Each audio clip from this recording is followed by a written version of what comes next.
Welcome to DXgov governance discussion for Wednesday, January 18th, reporting again from the Caribbean.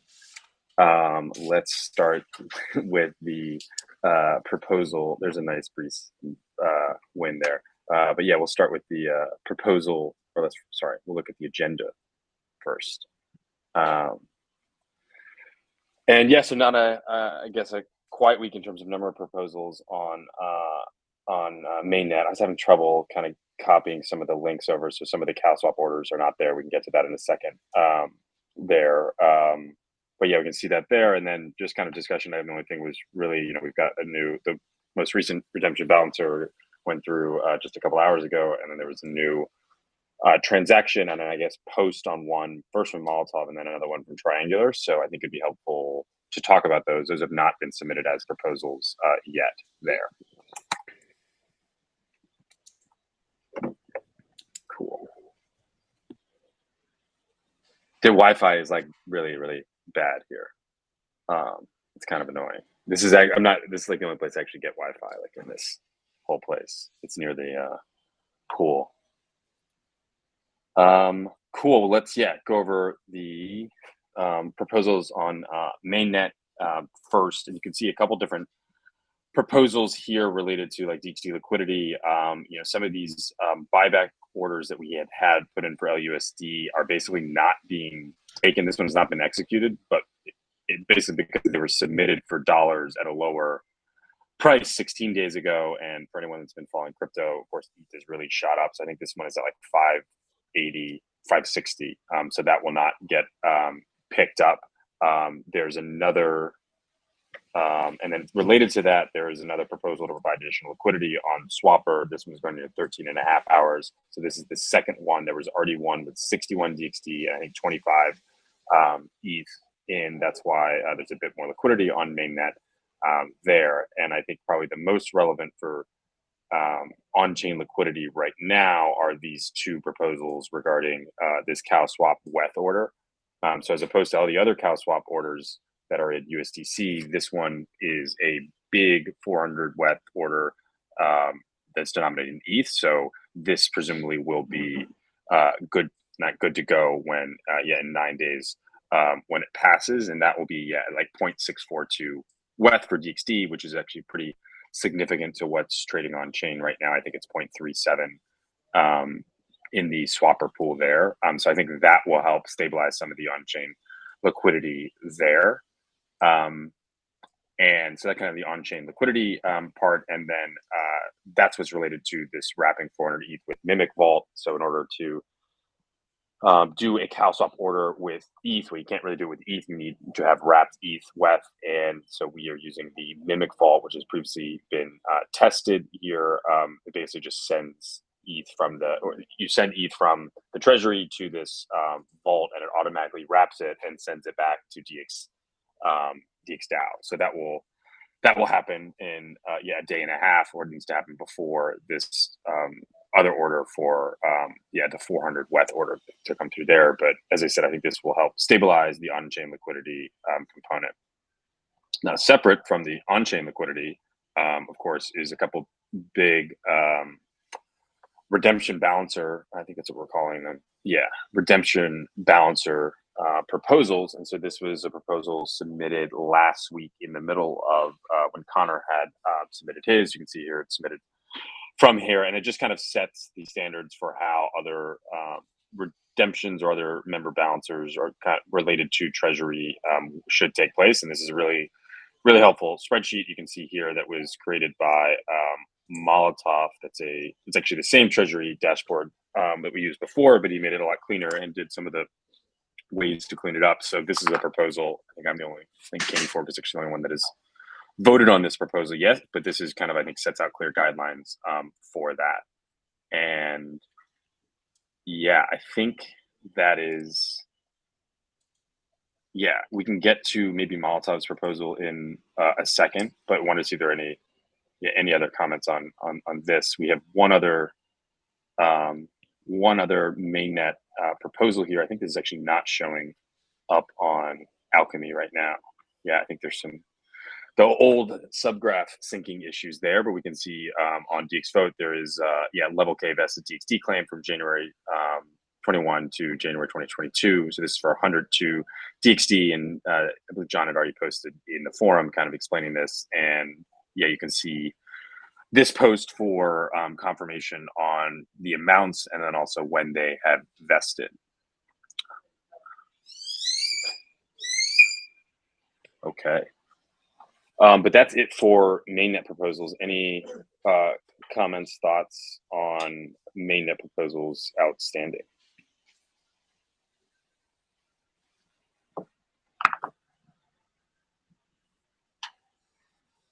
Cool. I'm actually kind of hopeful that these orders can be eventually even useful because they cost money to execute. It means like no one will execute because there's really no reason to. So in the event that ETH does crash or something, they could still be worth it. Yeah, and then going over to Gnosis chain, there's actually not. There's a little bit of activity on Gnosis chain here. Mostly a couple different member balancers here. The base was short on USDC, so D Labs and Candy Fork both sent some USDC into the proposal, into the Gnosis chain base here, and then requesting XDAI for reimbursement for that member balancer. Yeah, so there's those two proposals, and then also D Labs worker proposal. You know, it's funny when everyone was doing the worker proposals on Gnosis chain, Dave was the only one doing them on mainnet, and now it's kind of the opposite right here. But this proposal is specific to includes the NIMI portion, right? So the NIMI is part of the previously passed proposal in terms of the 100K grant and the 6 months of funding at 40%. So this is a proposal related to that. And yeah, and as I think I said before, you can see there are funds in XDAI base now. If that's where you have something that you would like to claim there, feel free to do that there.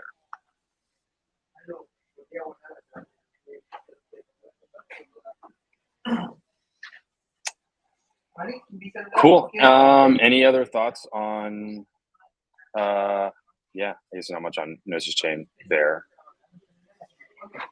So it's interesting. The USDC that the DAO was short was like a past already existing proposal that someone did for USDC, but normally those would be done in XDAI, which now we have XDAI there.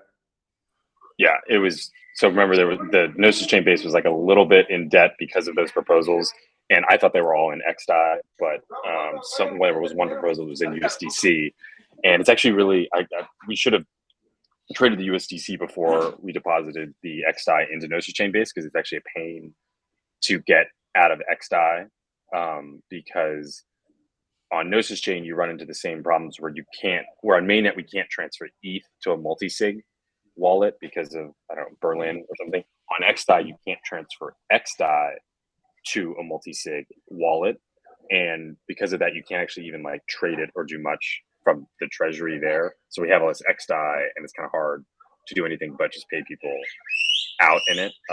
So that's actually where member balancer is really helpful, because it's pretty easy for someone to do that trade themselves and then just wait 5 days there.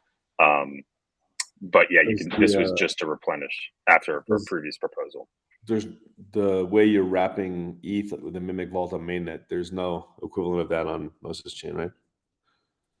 Well, Dave can answer. We might have been the first users of their WETH wallet, or they built that for us. So I don't think there are many other out there. So we definitely could do that for Gnosis chain. Yeah, that would be interesting, because presumably we could. I don't know if the code everything's open source, but we could probably do that ourselves.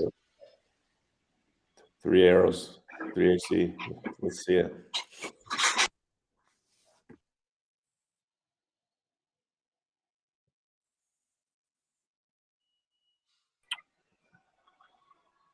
Cool. Yeah, and then I guess just getting onto the discussion items. This is really the only one I thought we maybe wanted to go into here, and I don't know, this is I will just say Molotov, this is just very like clean and great to look at, very organized from the coloring to the shading here. So I think it kind of is very self-explanatory here. So this is what you want to have for any of the redemption proposals, because this has all of the key values, right? How much value you've taken in DXD, the actual amount you're requesting broken down, and then referencing that. In addition to that, here he's given, I think, kind of the appendix is some background on where that Treasury NAV comes from and the amounts here, and so you can see, yeah, like for instance, I think the key thing that I was checking this morning, of course, was does this include the ETH that was just redeemed for through the previous one? And so it doesn't here. You can see both the ETH is it was at 8,050 before, and then this USDC was at yeah, like 2.7 or something like that there. So this is a snapshot of the Treasury after that most recent redemption one.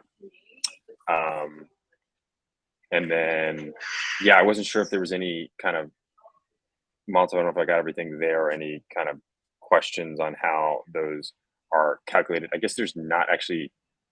Yeah, so he's taking a snapshot of the Treasury dashboard, but of course you can go there yourselves and do this.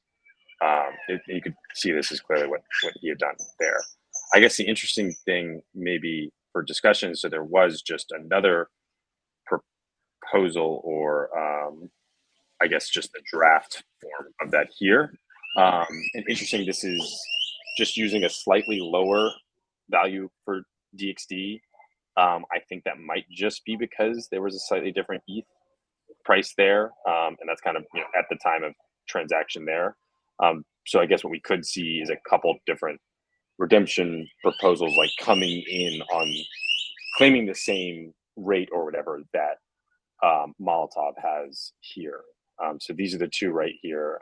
And yeah, any questions or thoughts on these?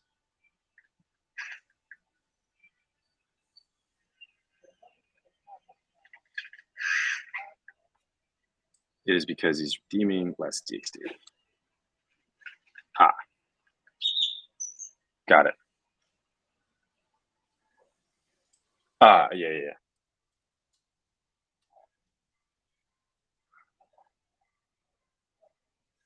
Yeah, because I mean, that's, you guys can see, I guess it was DXD was trading at, I guess, 2 weeks ago when Connor's proposal, right? That was, I think one went through at $607 DXD. It was calculating it was like 619 DXD. And you can see this is like a pretty big increase in a week to 705, and some of that is obviously because ETH has gone up a lot since then, but some of that is also because every time there's one of these redemption proposals, the DXD holder is getting back 70% of the Treasury to the redeem, but the rest of that 30% is in essence being distributed to the rest of existing DXD holders. So existing like DXD just like goes up each bit every time there's one of these 70% redemptions, because like the excess of that is distributed to the existing DXD holders there. So that's why we see the price going up. Oh geez, what is this? Some ETH is missing. I think that's kind of hard to read, Adam. So I'm not sure what.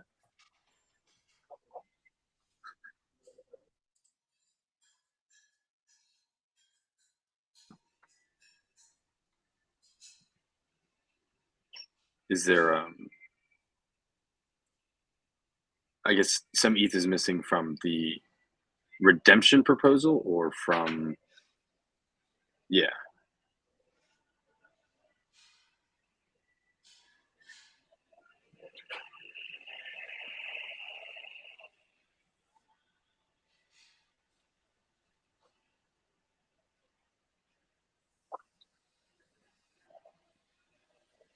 Yeah, I guess the number I'm looking at on Adam's little note here, it says 8919 ETH balance. And then I know he took 17 out of it. So just that subtraction. So I guess the key thing, I'm not sure the buyback, because there's the 2,500 ETH in the buyback reserve there. Yeah. Cool. I guess we can get Adam. Maybe we can follow up on his post with the numbers there. But I think at least now we have the pretty clear kind of, I guess, rules or guidelines for this. And once the transaction is sent, that's kind of when the snapshot is taken, and we can calculate the numbers however we want. We got to come to that agreement because we have the agreement on, or consensus on, when the snapshot is. So. And just another interesting note, if you look actually after these two proposals go through, you now have more than 100,000 DXD in the DXDAO Treasury, which I think is kind of cool, because at most there was 100,000 DXD that was to vest to DXDAO over 3 years. And so DXDAO literally has more DXD than it ever vested to itself. And there's still, I think, another 15,000, 17,000 DXD that is vesting to DXDAO over that time.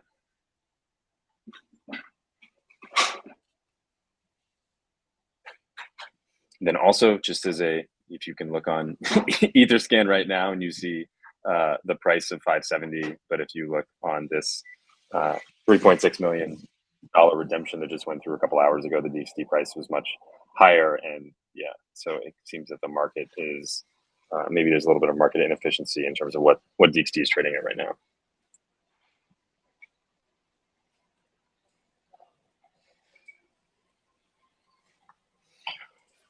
Cool. And then just a couple other call to attentions here. So this is a proposal for a bounty for Alchemy here. So those of you that have been using the 3AC version of Alchemy here, it'd be a 2,000 die, I guess, XDie there. This is from Ross of the DXgov team. Good to check that out. And then just to call to attentions for meetings next week. Next Tuesday, there will be a Priorities Board monthly check-in. So this is open invitation to all in terms of figuring out what DXDAO is prioritizing, making sure that the resources allocated or the coordination is happening across those. So this will be the first one. So we'll be still trying to figure things out, but that'll be Tuesday at 1700 UTC, or right after what would be the developer call there. So that's next Tuesday. And then next Thursday, we're having the first DXD Monetary Policy Committee monthly. So that's the Thursday time during what would be the community call slot on the other weeks. And so we'll be going over kind of all of this redemptor stats from the last week, talking a lot about kind of the existing state. And then we've got some kind of interesting thoughts, or kind of the next stage of thoughts for the bonding of the inverse bonds and where that is. So be sure to attend that. And I think we're hoping to make both of these, but specifically I think the monetary policy one, kind of like a presentation format. So it should be something that should be easily digestible, even if you're not there for the call. We'll have the audio amount for that.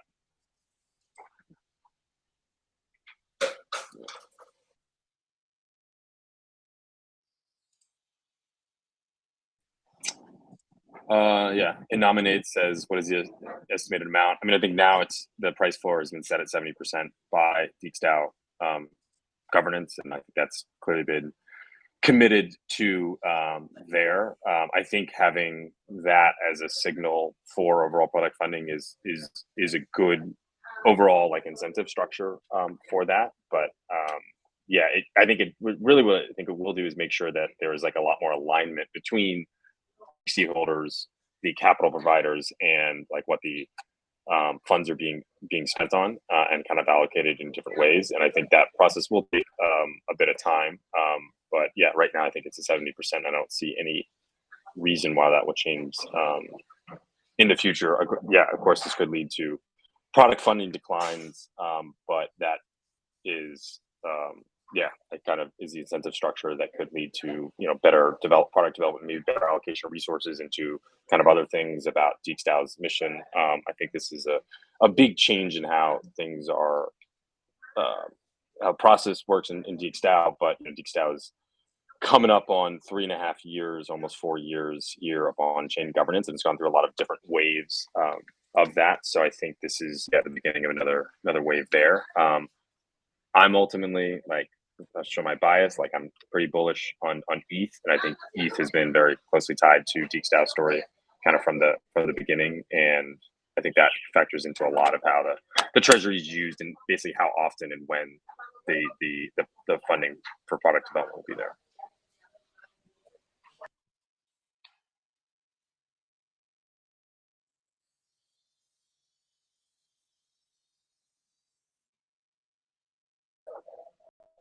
Cool. Does anyone have any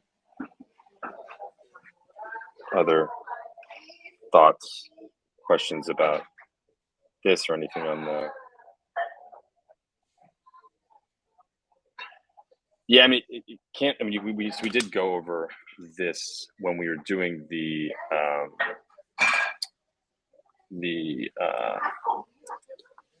DXD token group there, and so we did kind of model this out a little bit. Let me find something that will help.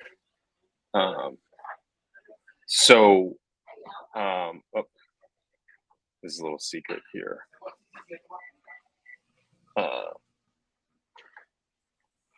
So this is just the previous version of the Treasury dashboard, right? And so we did have kind of this. I'm sorry, I don't have the link there.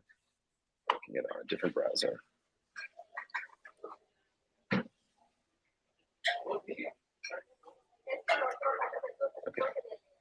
All right. Yeah, so you can see here, this is actually was modeling out Connors right here. But you can see here, like, this is under the scenario that, how much DXD is sold at 70%, and of course, like, increasing the number at 70 goes up each time. And so these are ETH numbers, I think, at 1320. So that's why you see this a little bit lower here. But yeah, I mean, so you can see here, if in the event there's, I think it's 29,000 DXD that's still outstanding right now, and in the event that 20,000 of that was redeemed, you would still have probably around a $13 to $15 million treasury. It says $12 million right here, but this is at 1320 ETH prices, so that would be like a 14 million, and that would be if like 2/3 of the DXD was redeemed.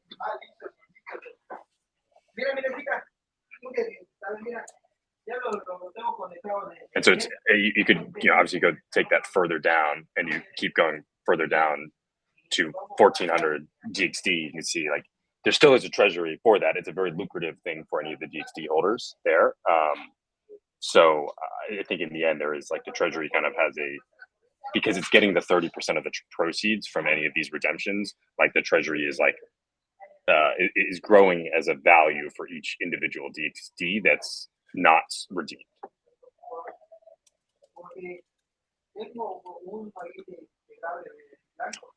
Cool. Awesome. Well, yeah, thanks everyone for joining and coming to my TED Talk, so I can now go to the beach. I'm around. No, I'm not really around for the rest of the week, but I will answer things if people want to, like, ping me there. But I'll be back, early Monday morning, bright and early. And we have the priorities board meeting on Tuesday, and then the DXD monetary policy meeting on Thursday. Cool. All right. Thanks, everyone. Thank you. Cheers. Oh. Thanks, Chris.